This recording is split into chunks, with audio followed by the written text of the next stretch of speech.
Before we begin, we light a candle for one of you, our kith and kin out there listening. When called on, we hold space for a voice, a story, or a name so that no ember burns alone. This week, the candle is for Francisco, who was supposed to join us today at the news desk. Unfortunately, they won't be able to make it since they are under the weather, but we light this candle for their health. Know that you are seen, and that your voice is part of ours. A flame is lit, your fire is carried. We remember you.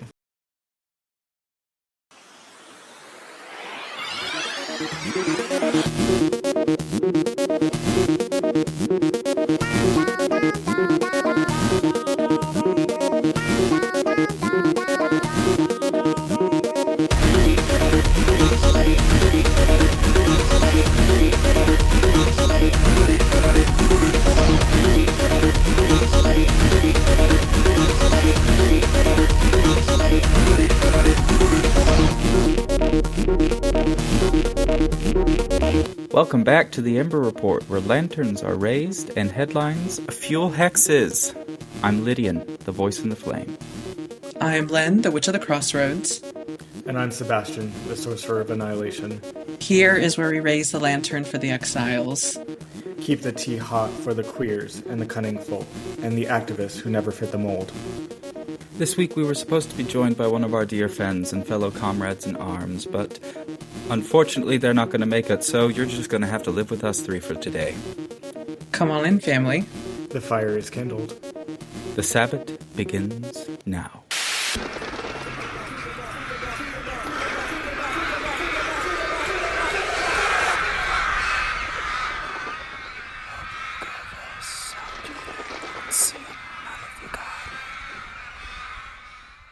Today, we need to talk to you about the Lady in Red, who she is and why she matters to us. But before that, some news to make your blood boil.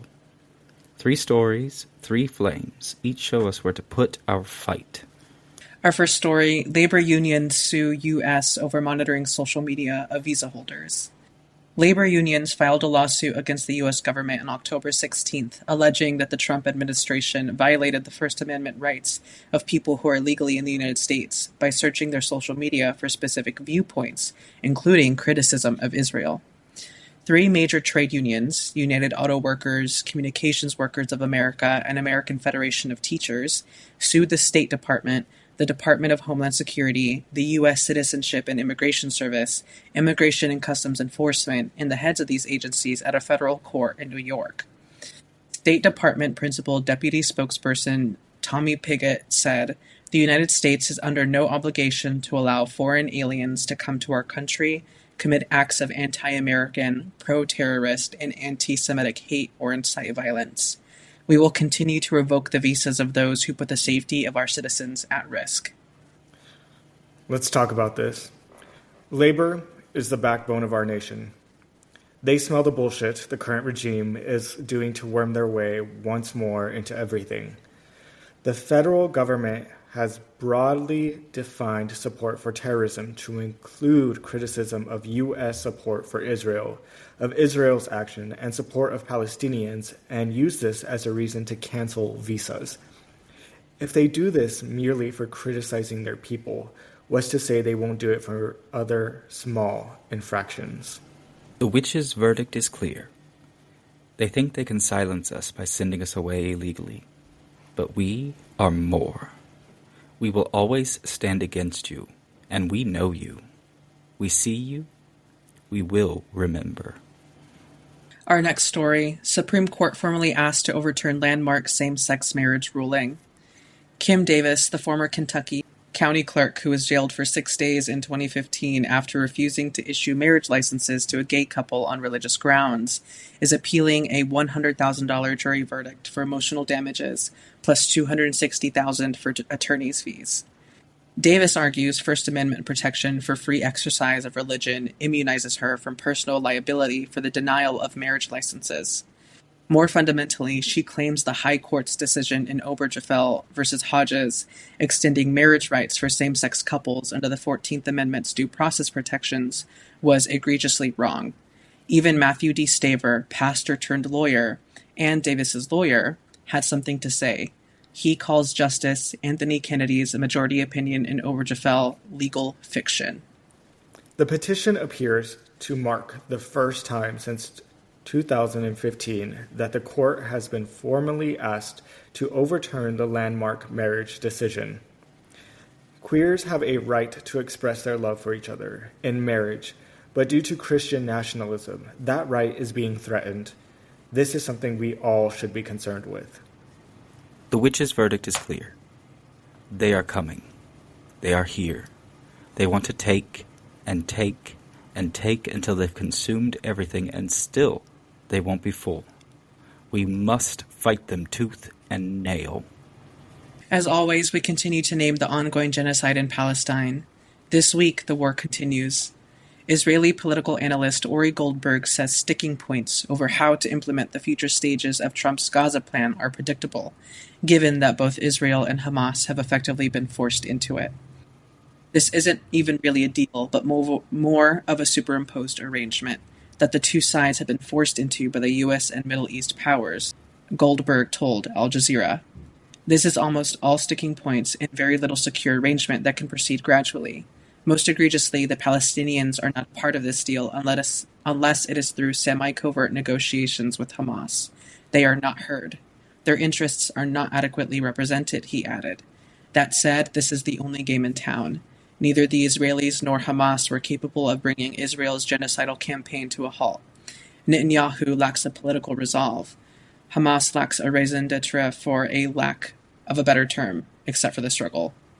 Israel is once again fucking things up for everyone. This isn't a deal. This isn't an arrangement. This isn't any sort of balanced equation. There is no political balance here. This is a one-sided, backed up, horrifying, monstrous act against humanity. And we need to continue to call out Israel. We need to see action against Israel. And we need to see action against those who are supporting Israel, whether that is in the political seats or the people who are supporting them in day-to-day life. We need to see action and call these people out for their monstrous crimes. The witch's verdict is once again crystal clear. From the river to the sea, Palestine will be set free.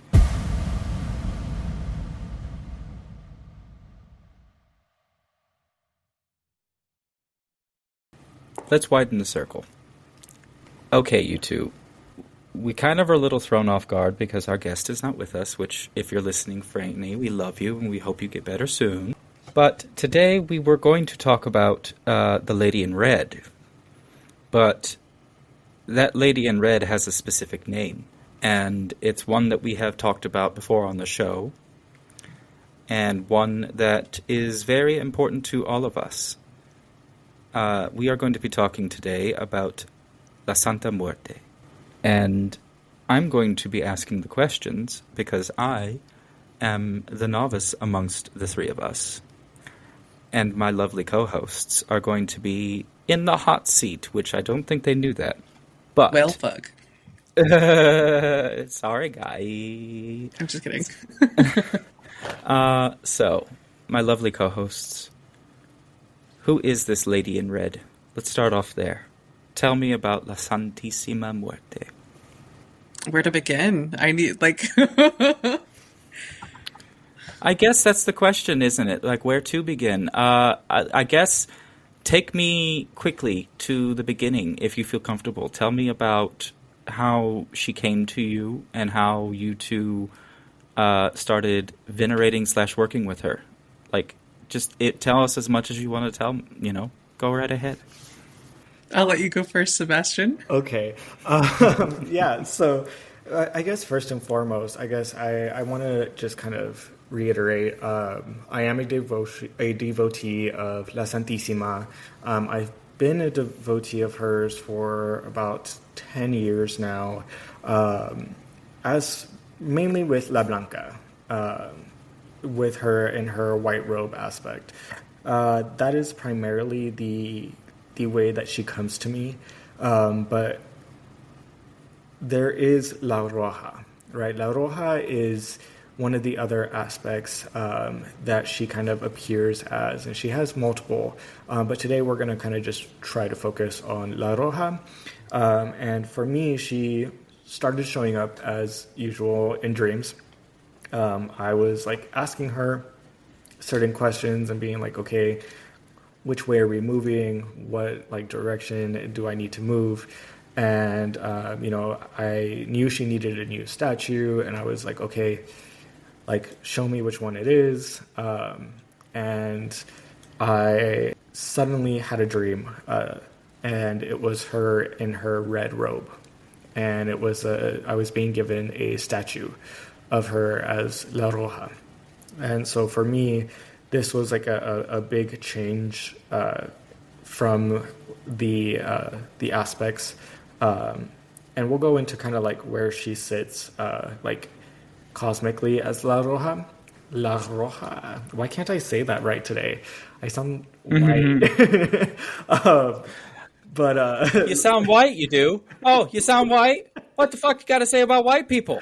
What's so wrong with us white people, huh? Well, I have a lot of things to say about where that. No, shall I'm just we kidding. start? Yeah. So with La Roja, it's been interesting because there is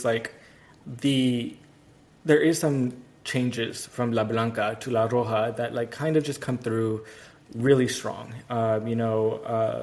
and seeing those and starting to work with those has been a really interesting part of my practice for a while now. For example, I had a little like amulet kind of thing of like a machine gun, and she asked basically like very directly, as we all know that she likes to work with me, she was like, I want that in my hand instead of the scythe. And I was like, okay, that's a bit much, but whatever you want, 1,000%, let's get that there. And so that kind of shows you like the drastic change of like action that she can represent, and the fire that she represents.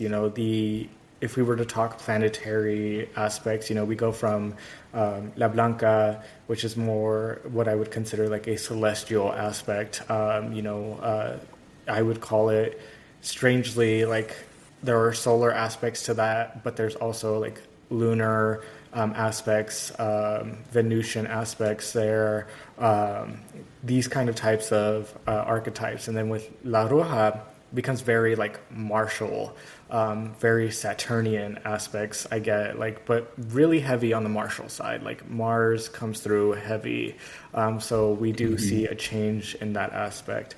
But at the end of the day, remember that it is La Santísima, it is Santa Muerte, and for me personally, it goes even further in the sense that it is, no matter what robe she's wearing, it is Mitekasiwat, who is coming forward and working with me in various ways. Yeah, the color symbology is more for us than it is for or us to know how to work with her or how to start that working with her. Because like you said, regardless of what color, it's still her. Like, it's still Santa Muerte. Death comes for us all.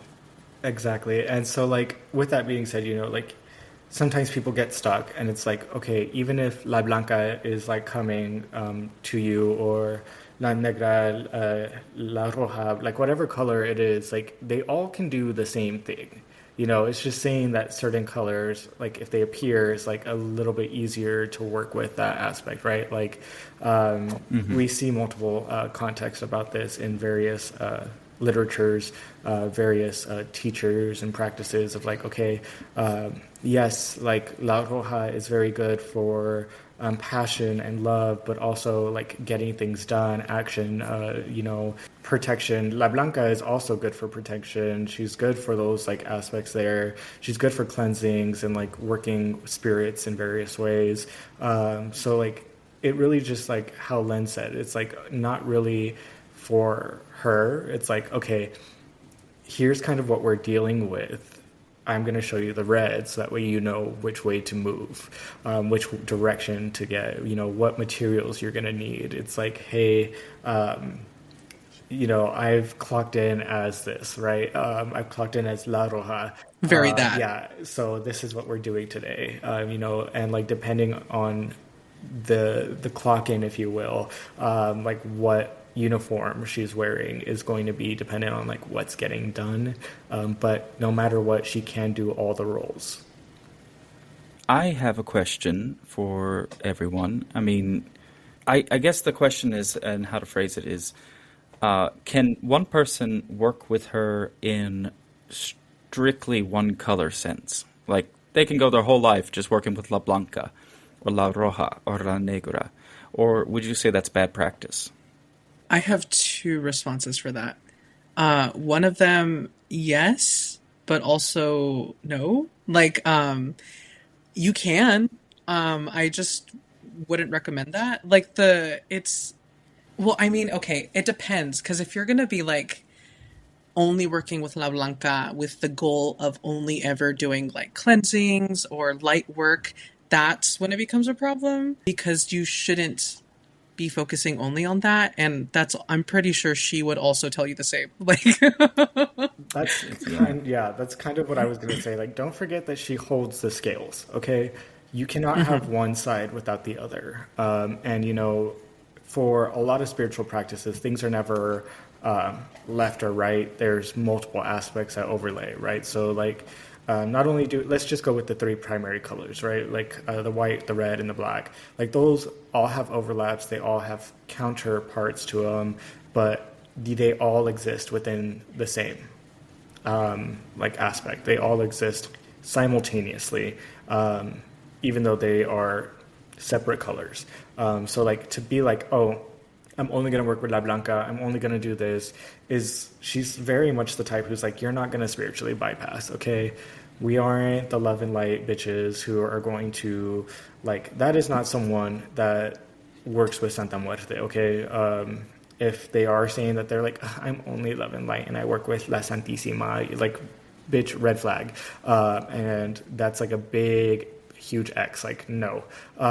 Because she is going to either forcefully put things in your life that is going to make you have to defend yourself, defend others, do some crazy shit.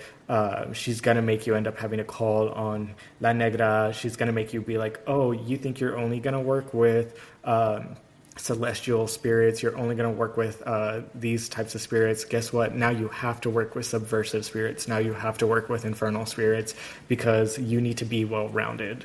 And like, she is everything, right? Like La Santísima is totality, in my own opinion, of like, in the same way that like chaos is, in the same way that like everything at the beginning was one thing before the Big Bang, if you want to go that route.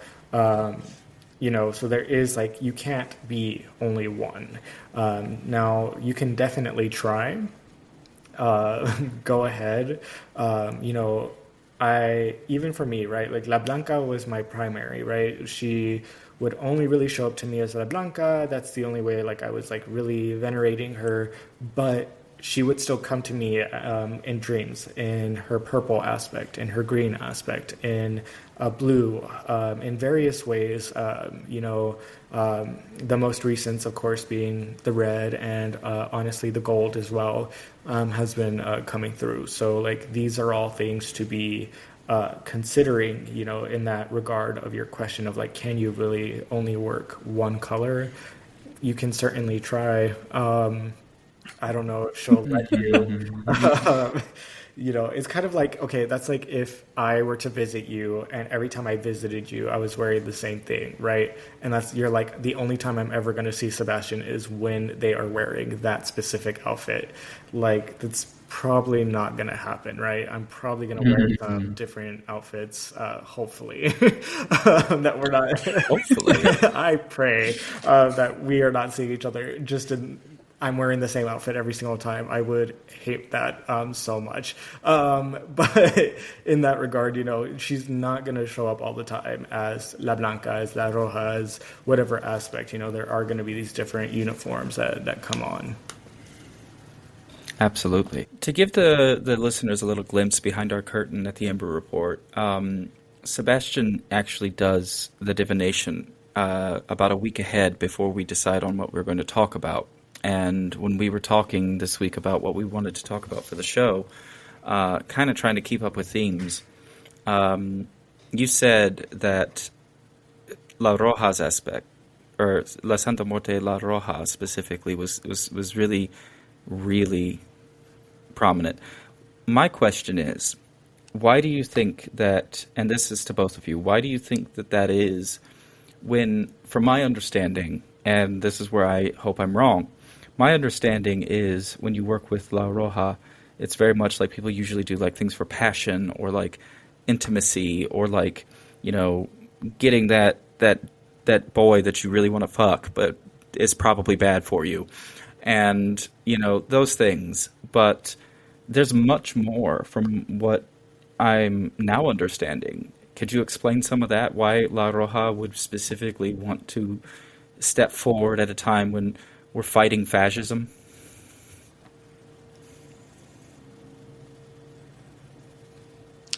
My teacher referred to La Roja as Our Lady of Blood, and I think or that was a title that he had mentioned about her. But go ahead, Sebastian. It'll come back. No, I think this is a good segue for us to kind of talk about what I was mentioning earlier of like where they sit in cosmology, right? Like no matter what, it's La Santísima. If we go back to the concept of like Mítica Siwa, she was once human. She resides in Mictlán, so she can go between the worlds, right? It's giving very like Cyprian, which is why there's like a lot of similarities or like relations between the two. But for me, and I know a lot of practices believe this as well, like La Roja is like the one who is here with us. Like when I call on her, like she told me to call on her as like she who resides in the dirt, she who resides in the earth, but not necessarily as a like chthonic, like she is near the surface, she's on the surface. Like Santísima Muerte está en la tierra conmigo, like you who are on the earth with me, like you who walk with me. Like there is that martial aspect there. So yeah, for me it's like red. Like, yes, relates to passion because passion is also blood. You know, it's all the things that blood relates to. It is the fact that blood is what gets flowing when you are feeling passionate. And it's not just about sex, but it's like those things that make you feel like passion in the sense of like what you want to protect, what it is that makes you angry, what it is that makes you sad, what it is that makes you joyful. Anything that makes you passionate are those things that come through. Those fiery aspects kind of come through, you know. So I think people sometimes forget like La Roja is not just love. She is not just passion. She's not just sex, but she's all those things as well of like union and passion in the sense of like what is it that gets your blood boiling, what is it that really gets your blood flowing, what is it that you are willing to spill blood for. You know, this is the aspect that we see, right? And so that is something for sure. Len, do you want to keep going? No, heavy on the what are you willing to spill blood for? Heavy on that shit. Well, and I think that's a question we should all be asking ourselves because when it comes to the fight with fascism, this is probably going to get us in trouble. We should be willing to spill blood and not just our own. And I think those times are fast approaching. You won't hear any arguments from Len or me. Nope. We've been saying burn it all down. It definitely is one of those things that, like, especially this week in particular, a lot of stories have come up and recently been troubling. Stuff that we didn't even cover in our headline section, like Trump running for a third term, or the fact that we can't feed the children of the United States, but we can send how much in aid? Like $230 billion to Argentina. But we can't feed our babies. We can spend this last update is $350 million to build a goddamn ballroom that none of us are going to be able to dance in. But we can't feed our babies. Sorry, I was going to say something like, well, we might if we take a note from the French and use the guillotine. I mean, the French have never been wrong when it comes to a revolution. So we could take some notes. I mean, we've seen what's worked. We've seen what's worked. We've seen what doesn't. Let's go. Honestly, seriously, I think when it comes to the color red is everywhere, and it's because I think, at least here at our show, our blood is boiling every day. Like, there is not a day that goes by that we laugh. Don't get us wrong. We laugh, we joke, we have fun, we have a good time while we can, but we are not ignorant of the fact that we are witnessing the downfall of America as we see it. And we are not ignorant of the fact that there are people who are dying every day in this unofficial war that Trump is waging on the people.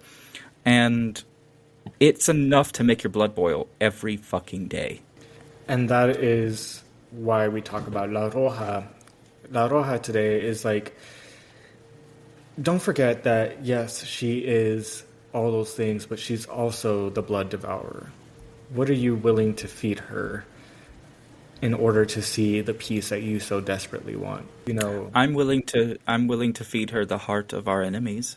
Like, we'll go old school Mittakasiwa way. Listen, you know, funny enough that today is about the Lady in Red, because not to take away from La Santísima, but as somebody who also works with Sekhmet, you know, the Egyptian. Basically, honestly, they have like a lot of similarities between like what Sekhmet rules over and like what La Roja rules over. And one of Sekhmet's epithets is the Lady in Red. You know, she is the one before whom evil trembles. She is the one before whom the two skies split open. She is the one before the Lady in Red. She is the breath of the desert. She is the great devourer. She is she who mauls. So for me, you know, I'm like, go out there and tear these motherfuckers up with your bare hands and your teeth if you have to. You know, I will absolutely rip out a motherfucker's throat with my fucking bare teeth if I have to, and I will feast upon their blood and be like, Sekhmet, this is for you. Because she is the one who drinks the blood. You know, there are concepts of her as like one of the first vampiric concepts that we see because of the way she devours and like drinks blood. And I think that is like something that we should be seeing more of. Let's see a little more of that red come through. Let's spill red. But Sebastian, it's not nice to say such things about people. We have to be real nice and not make people afraid of witchcraft. Don't you understand? Don't you pay attention to witch talk? We can't disagree on anything like that. We have to be all unified and such. It'll come back. Cue that one TikTok audio. Oh, shut the fuck up. I love both of you so much. Oh my god. Okay, so my next question.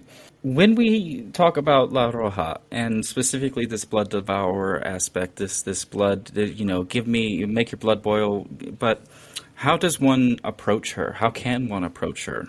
And say you're not working with her, but like you want to maybe partake in some of this La Santísima Vendetta action we have going on. What would you say is a safe way to do that, like an approach? I'm going to stop you right there. There is no safe way. It would be very irresponsible of both of us as devotees to be like, so the safe way to approach La Santísima. No, that's bullshit. Anyone who's going to be like, there's no danger with La Santísima, there's no blah, blah, blah. Wrong. Wrong. Pause. Stop. Wait.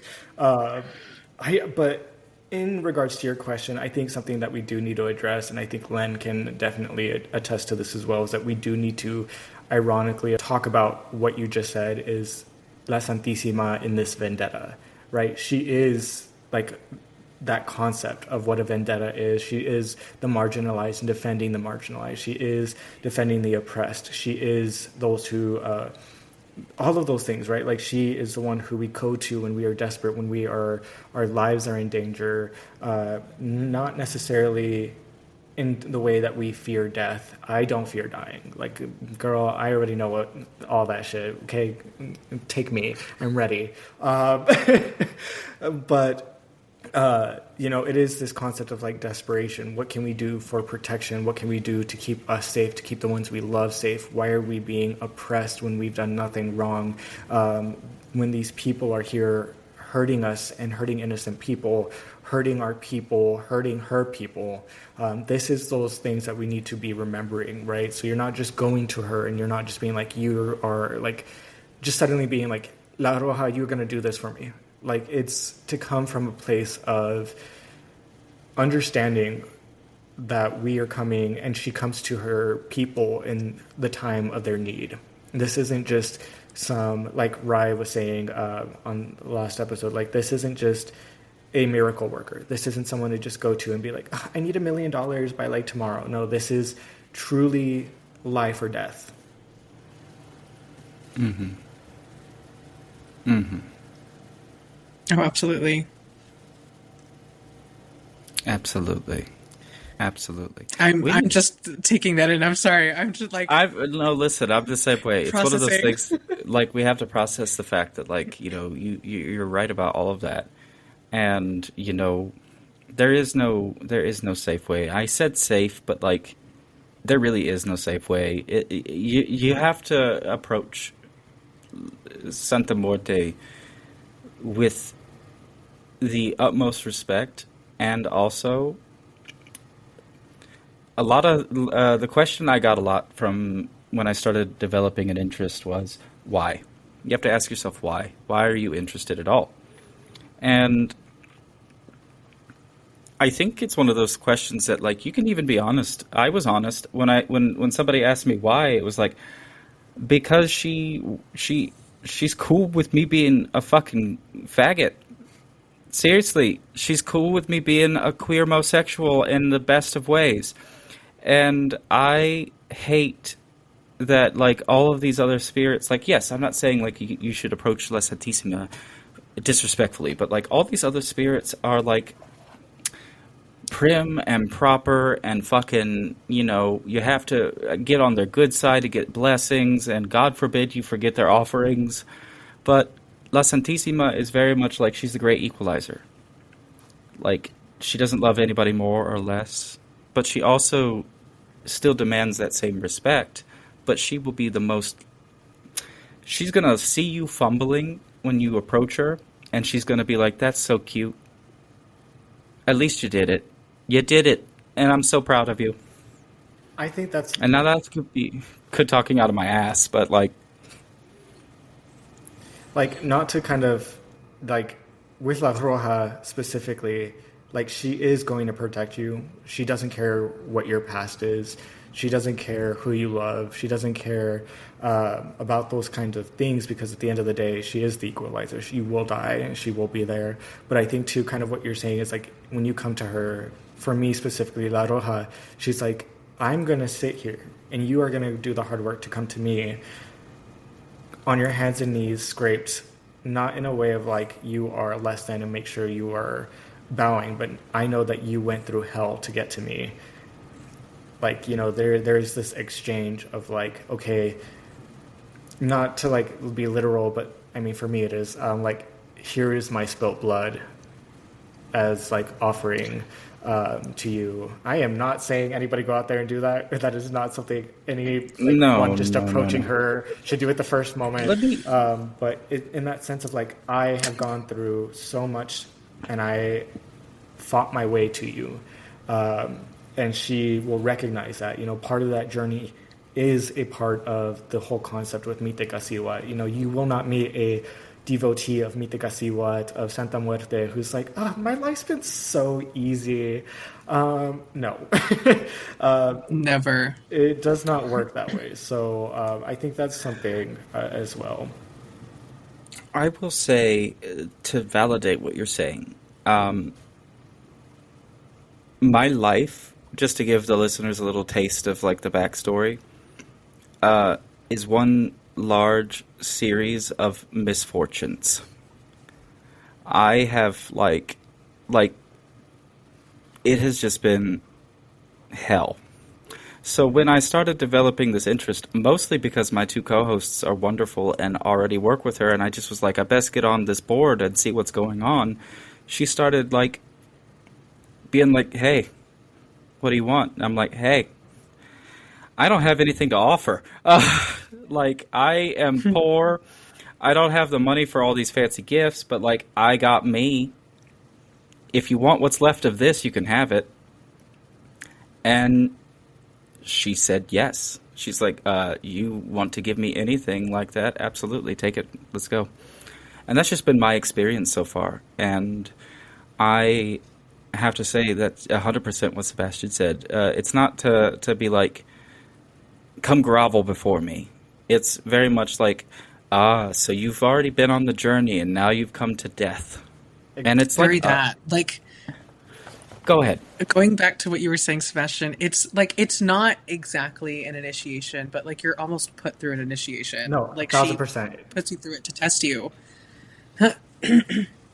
And it's one of those things that, like, you know, do I think I was like being prepared in some way for this now relationship? I think with the benefit of hindsight, maybe, because there was things that were happening this year that just broke my heart, and like the anger and the rage I felt, and the for a while it almost felt like powerlessness, like the inability to change anything. And I was tired of feeling that way, so I just started doing stuff. I stopped waiting for certain spirits to give me the green light. In fact, I didn't even ask any of them. I just started doing the work. I stopped doing things the way I had been doing them. But then that led us to meeting all of us. And now we are here together doing this show. And now you two have been so generous and being like my godparents through this whole journey, almost, despite me being 100 years older than you. And I can't thank you both. I can't thank you both enough for it, but at the same time, like, you're right. It was such a fucking hard year. And the year's not even over. We still got a Mercury retrograde that's going to happen in a couple weeks. Yeah. Fucking hell. I think to like really TLDR, like what we kind of all just said is like in regards to your question of like, okay, what can you do if you want to approach La Roja? Is like, this isn't like some spirits where you can just like be like, hey, I need help with this thing, and then be like, okay, we're done. Like, you know, this isn't a like, oh, I'm just calling you randomly. Can you do something for me? Here's like a small thing. Go do it for me, and expect a result, and expect it to be as simple as that. La Roja is La Santísima in general. You know, is like, she's not that type of spirit. You know, this is not one to approach casually. This is not one to approach and be like, hey, I need this done, do it, I demand it. You know, this isn't really that kind of relationship. I think if you're going to approach her, this is definitely, I mean, I already teach this a lot, and this is what people should be doing in general, but this is a spirit you need to build a relationship with. And sometimes the answer is no. Like today.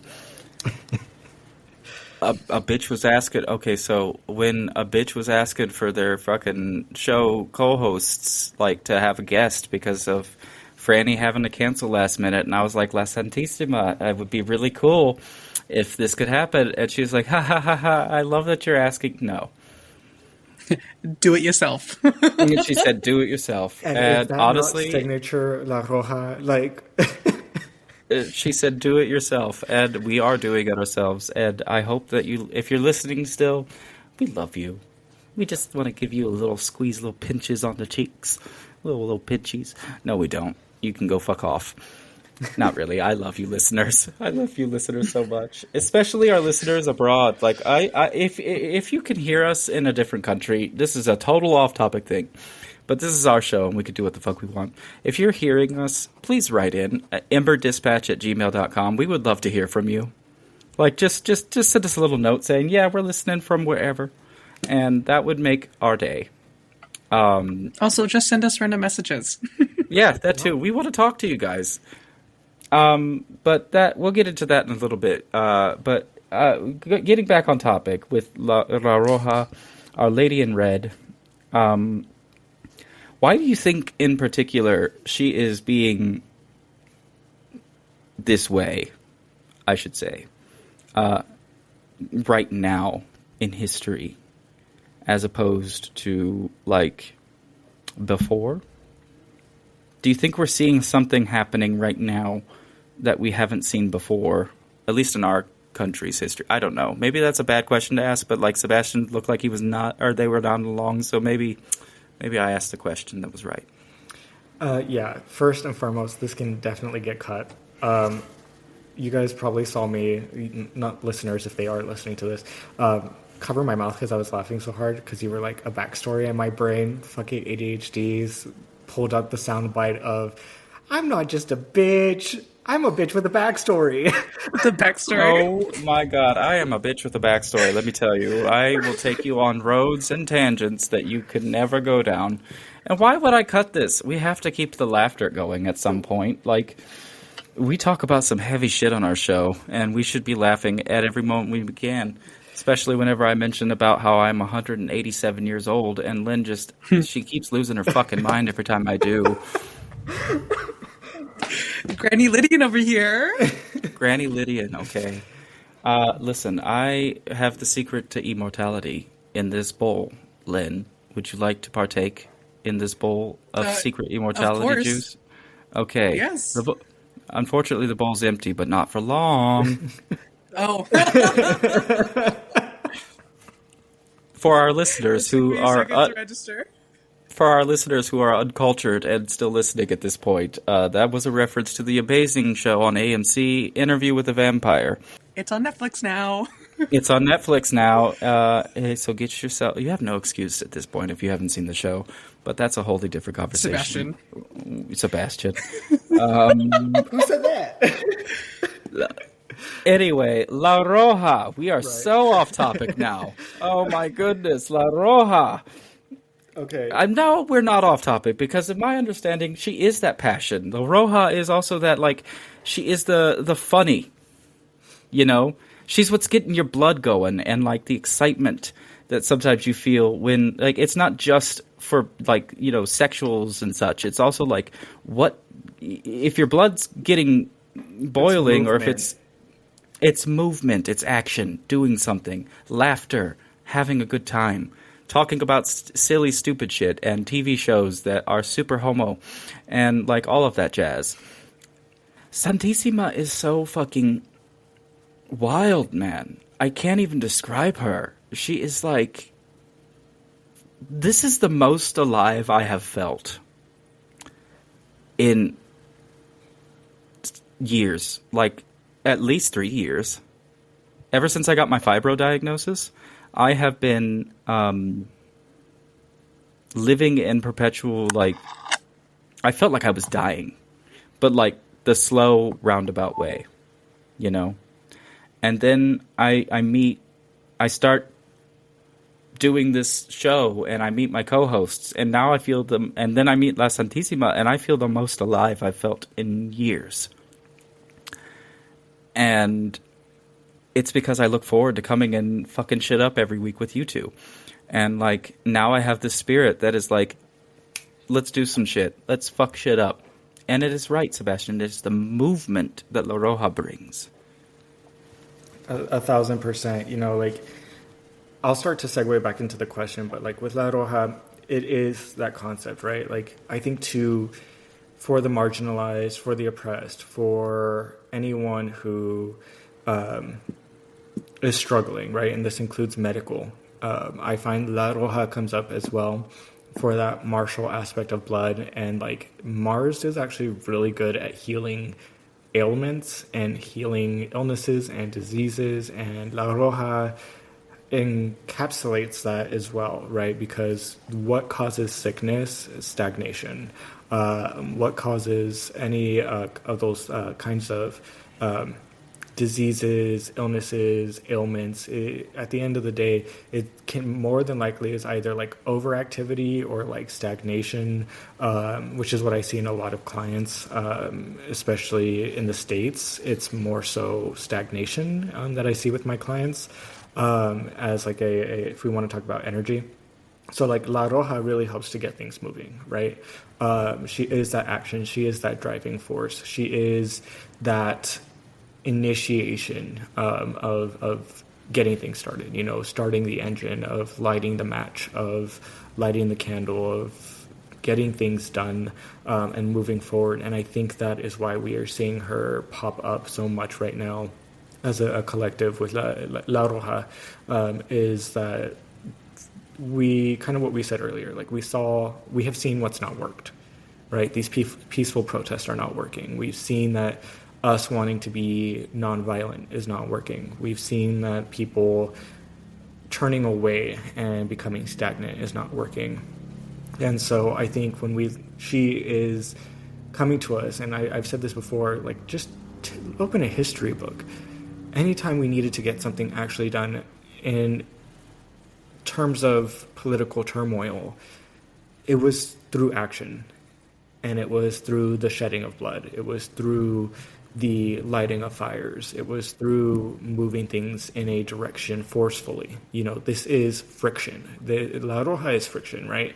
It is those things that move to drive things forward. And I know some people are going to be like, well, friction, doesn't that cause stopping? No, it's what brings challenge, what brings adversity in the way that we can evolve and things can get better. Otherwise, we will just get stuck in that friction. We'll just get stuck not going anywhere. We'll get stuck in stagnation. And I think La Roja coming up right now, and historically, I would assume that she has appeared in many of these kind of movements. There are a number of situations in which I would say that the La Roja would be a spirit to call upon, or a spirit that was called upon in various ways. So, like, civil rights movements, the Black Lives Matter, even as if we go to like the Chicano movement, like these are all things that I think like La Roja would come forward for. But I think she is just saying like, okay, I'm coming up to a lot of my devotees, because it's like, what is it that we're doing? As devotees of La Santísima, we don't get to sit around. No, not at all. We don't get to sit around. We have to be moving. I say as a brand new one who hasn't actually done an official dedication yet, but that's coming. That's coming. I think it's definitely one of those things that we as a collective, especially on the margins of society, like the queers, like the witches, the other people who practice alternative spiritualities, like we have been collectively crying out ever since January, actually ever since Trump decided to run again. And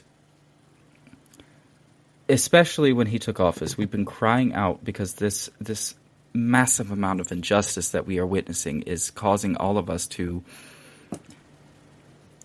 delve into some of the deeper parts of ourselves that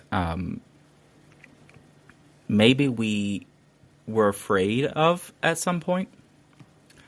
The darker aspects of us that we acknowledge from time to time that are there when we hex or curse somebody, but don't often live there.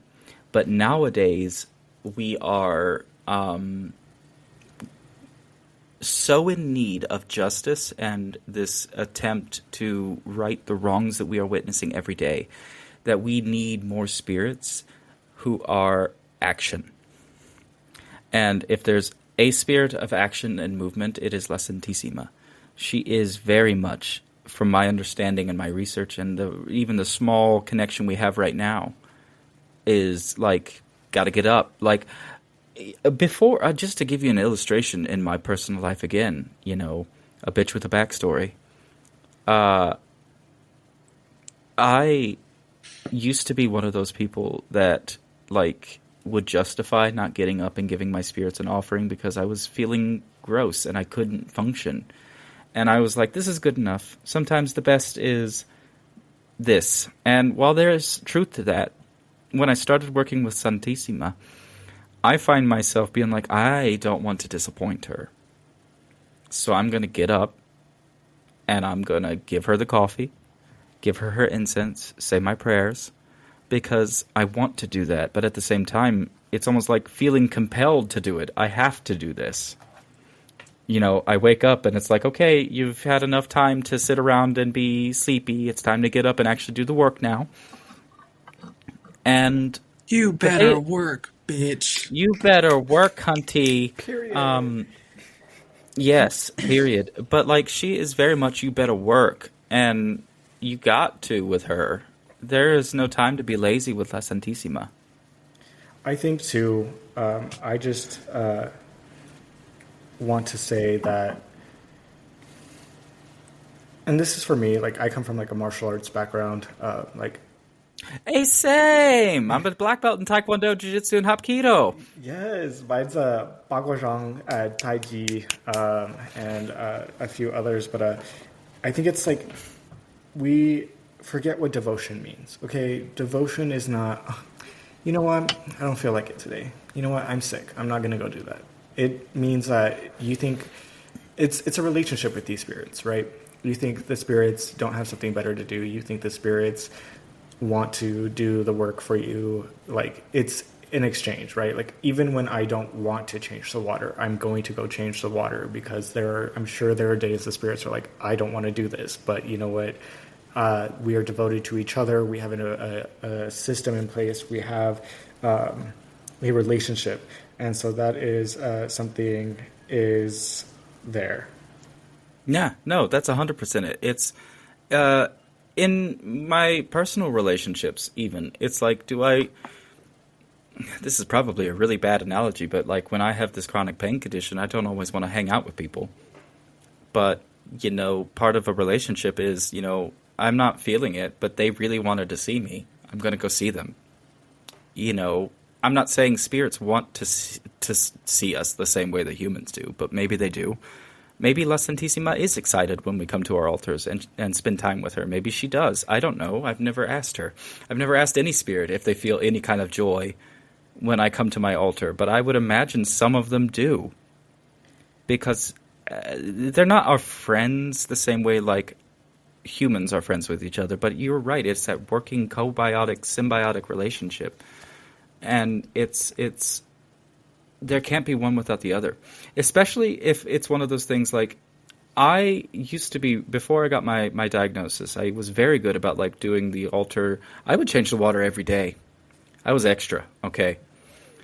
But I did that because to me, it was like I was feeding a fire, I'm putting more wood on this fire because one day I'm going to need to cook. And I want to know that the fire is hot when I go to cook. Right? And so that to me is how I viewed spiritual relationships. And I'm kind of getting back into that now because it's very true. It's like, yeah, sure, maybe they're not working for me every day, but they're going to be coming a day when I need them to do something and I need them to be ready to go. I love that. When you had said, Lydian, like the safest way to approach Santa Muerte, how would you approach a bear? Like,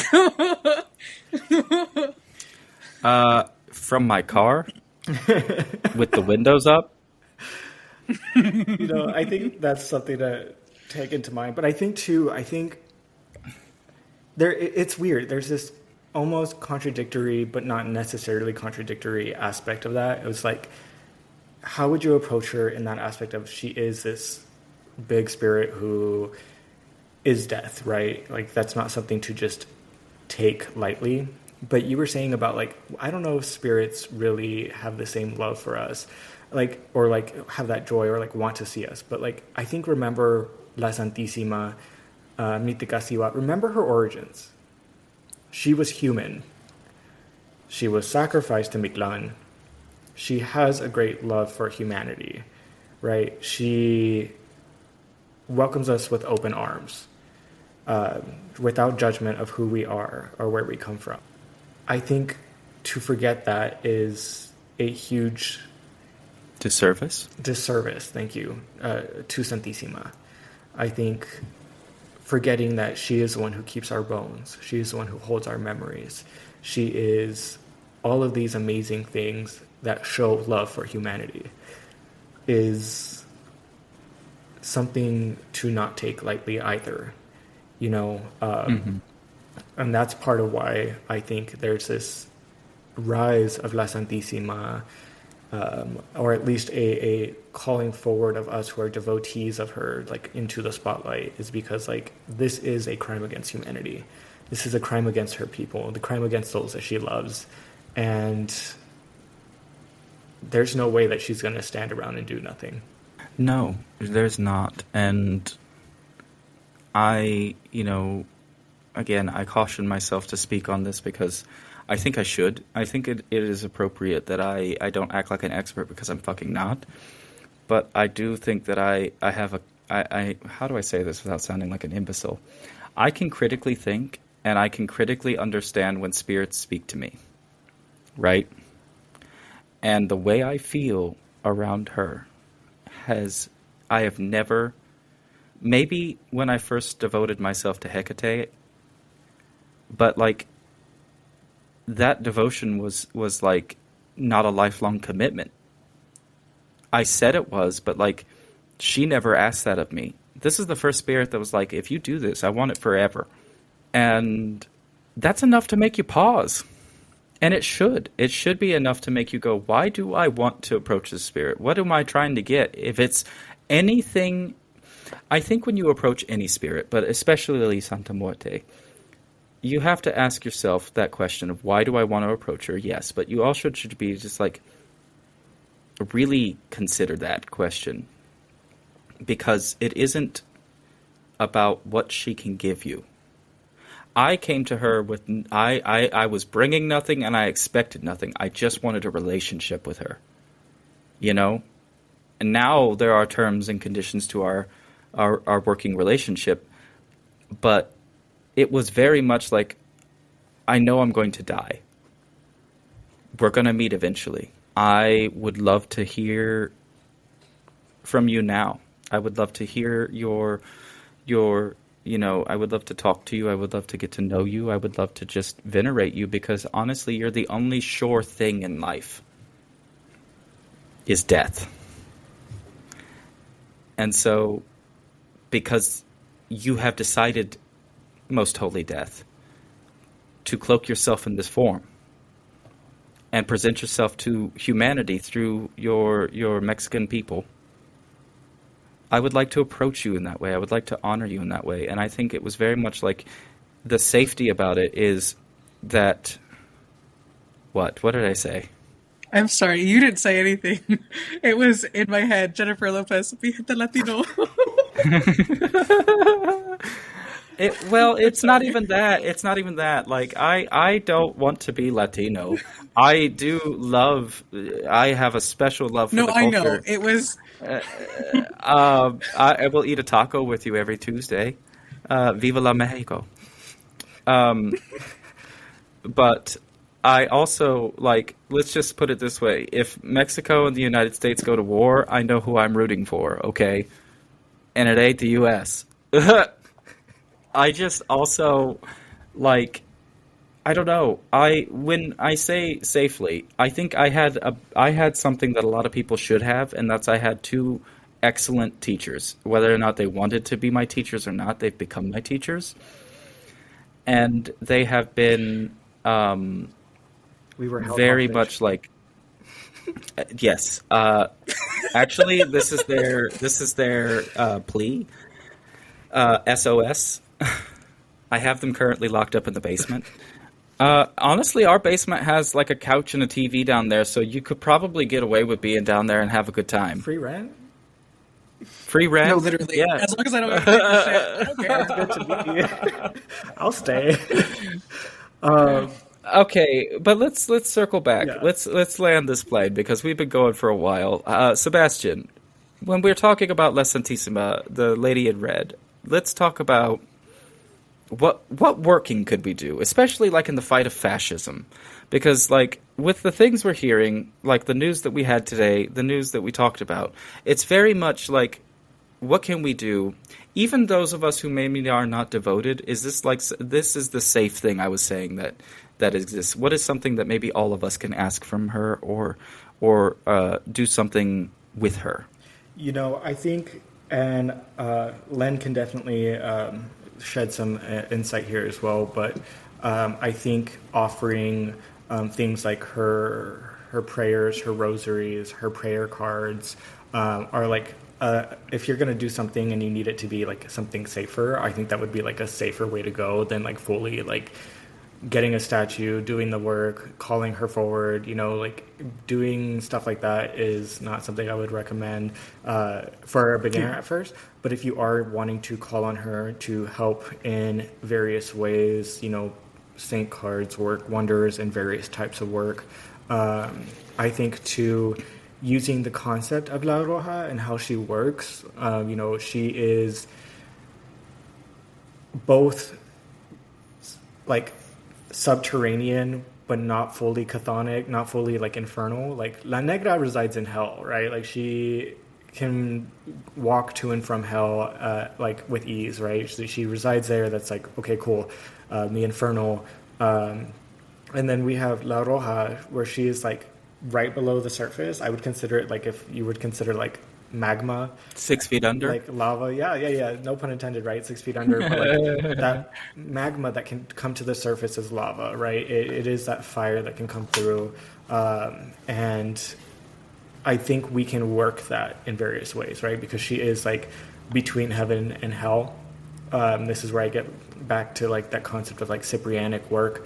I think Len can shed some light on like maybe ways that we can incorporate those types of workings with maybe different spirits of like maybe that concept of like, okay, how can we work both the good and the bad? And to kind of segue, I'll just read this really quick from Jason Miller's book, Protection and Reversal Magic. This is kind of where we got like our message from.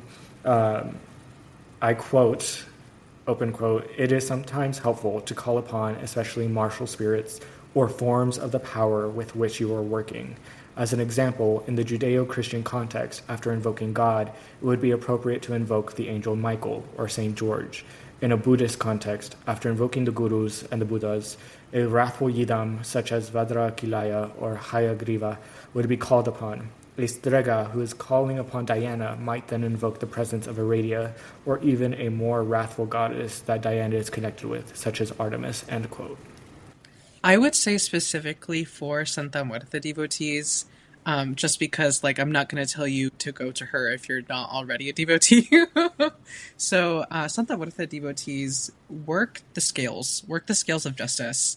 There was something that if we're targeting, you could use like literal scales to tip the scales. You could also get 2 candles, one of them dedicated to something you want to take away from or you want to weaken.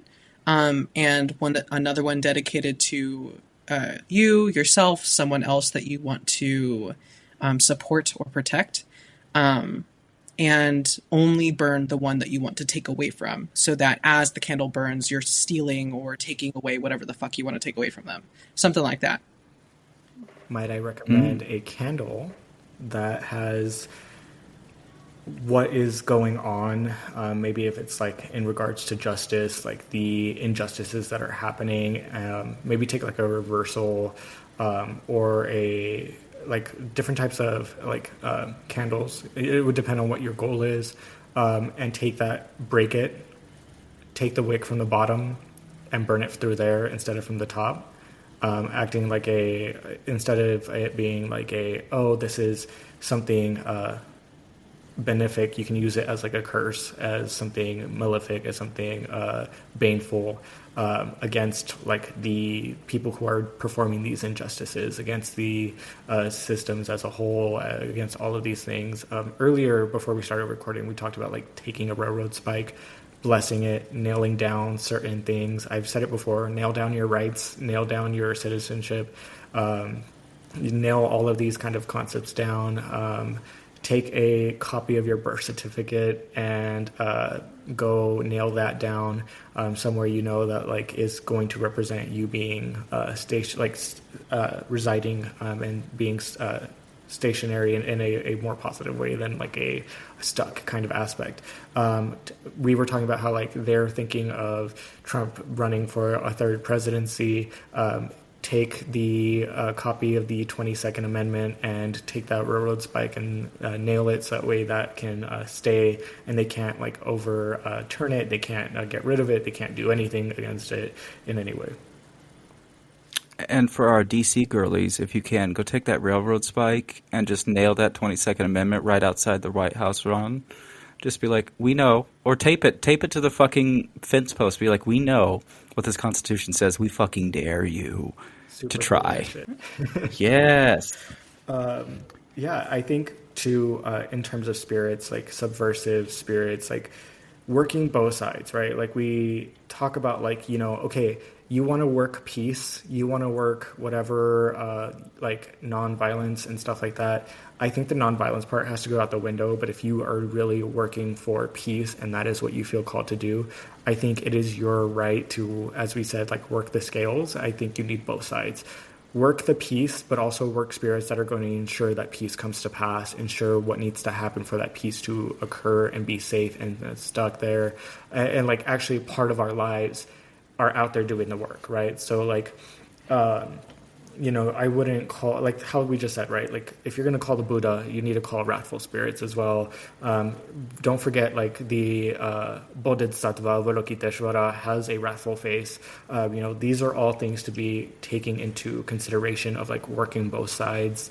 You know, we are standing in the middle with with a foot on both sides. Me, I'm definitely more onto one side than the other. And I'll tell you what, it's not the peaceful side. But these are like concepts specifically around like La Roja and her concepts of like things need to get done. You know, if we're going to work that, working martial concepts are definitely like La Roja kind of archetype things, if you want to call it that, without me directly being like, go work with her, because I'm not saying that. But you know, if you were, you know, like to work La Santísima, La Roja with like a saint card, you know, you can work like the martial pentacles from the Key of Solomon on the back for various things. Like we talked about healing, right? One of the martial pentacles from the Key of Solomon is for healing. Put that with her prayer card, you know. These are all things that you can utilize as well in a more safer route than like being like, I'm going to create an altar, I'm going to go do work for her, like blah, blah, blah. Like, okay, you better be prepared when she calls for that blood that you are ready for that, because that's going to happen. Yeah, you got to be able to curse these motherfuckers and not bat an eyelash. Seriously. Like, when she calls on you to rip out their heart and offer it to her as a sacrifice, the Aztec way, don't be fucking scared, man. Don't be scared. You got to, like, or, you know, fuck shit up. But I think that's been a show, and you know, I think we have a pretty good, solid defense and such. So I'm going to just end it by saying that this has been the Ember Report, where resistance is witchy and spells are not optional. I'm Lydian, the voice in the flame. I'm Len, the Witch of the Crossroads. I'm Sebastian, the Sorcerer of Annihilation. If today's fire stirred something in you, share it, cast it wide. If you'd like to linger a while, there's always tea on the stove, a place in the Resistance, and room at our table. At this time, we would like to also thank you Patreon supporters by name for your support. So a special thanks to Pablo for their support at the Lantern Bearer tier. Your support keeps us going. And speaking of Patreon, we will be carrying this Ember over to Ashes and Sparks, our Patreon after show for an extended conversation with just us today. You can find that at patreon.com/The Ember Report. But before we go, Sebastian was going to actually talk about our Patreon a little bit more.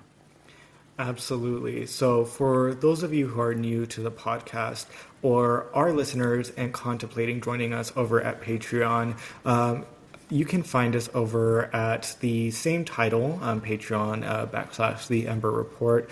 And we do have a number of memberships that offer some great experiences and opportunities for y'all. So we did just bring up our $1 a month tier. That is the Hearth tier. And for this, which is the price of a gas station coffee, which, I mean, with the way the economy is going, not for much longer, you get access to all of our Ashes and Sparks after show episodes. You get entry into our private Discord community and a place in the circle of those who make this work possible. For $5 a month, this is everything from tier 1, and you get priority Q&A, which are going to be answered on air or in Discord. You get to vote on upcoming topics, themes, and guests, and you get a special circle role in our Discord. Now, for the amazing lantern bearers at $10 a month, you get everything from tiers 1 and 2. Your name read aloud in episode credits as a supporter. You get early access to future zines, merch, or spell PDFs, and exclusive ritual spell outlines shared only with fellow lantern bearers. Now, our last tier, this is going to be our highest tier. This is called the Keepers of the Flame at $15 a month. This is for those who want to carry the vision with us. Flame Keepers not only support the show, they help build us towards something greater, the Black Rose Pact. Everything from tiers 1 through 3 you get to partake in. You get seasonal thank you notes, digital and handwritten when possible. You get recognition in Discord as a top supporter, and you get behind the scenes audio about what's inspiring us. You also get early glimpses into the long-term vision of the Black Rose Pact. And what you won't see listed is that you'll actually get to be added into some of the community work automatically that I, Sebastian, will be doing every occasionally about once or twice a month for various things like money, work, protection, all of those things, road openers, are things that you get access to as well. These are ways that you can support us, as well as you get to experience some really unique opportunities as part of our team here at the Ember Report. Hell yeah. Honestly, you're missing out on a good time if you're not part of our Patreon by now, but that's always rectified. Join us. Until next time, though. May our rage spark resistance. May our grief become fire. May our magic be sharp and unrepentant. The lantern is lit. You're still out there. And so are we.